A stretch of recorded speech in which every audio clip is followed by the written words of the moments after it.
কালি শিৱসাগৰত সংঘটিত হয় এক পথ দুৰ্ঘটনা। ৩৭ নং ৰাষ্ট্ৰীয় ঘাইপথত বাছ আৰু এখন I-10 বাহনৰ মাজত মুখামুখি সংঘৰ্ষ। ডিব্ৰুগড়ৰ পৰা যোৰহাট অভিমুখী AS15SC 5979 নম্বৰৰ বাছখনে বিপৰীত দিশৰ পৰা আহি থকা AS04T0227 নম্বৰৰ I-20 বাহনখনৰ সৈতে সংঘৰ্ষ হোৱাত এই দুৰ্ঘটনা সংঘটিত হয়। আঘাতপ্ৰাপ্ত হয় I-20 বাহনখনৰ চালকজনক শিৱসাগৰ অসামৰিক চিকিৎসালয়লৈ প্ৰেৰণ কৰা হয়।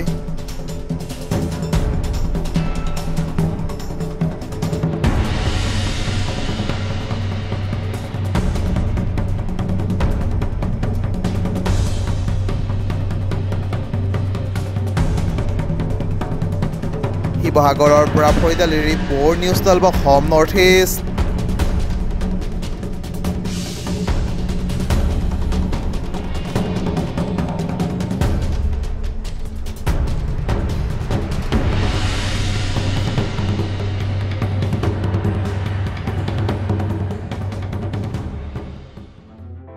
News 12 Assam north east. যাত্ৰা আমাৰ অবিৰত, সংকল্প অপ্ৰতিৰোধ্য।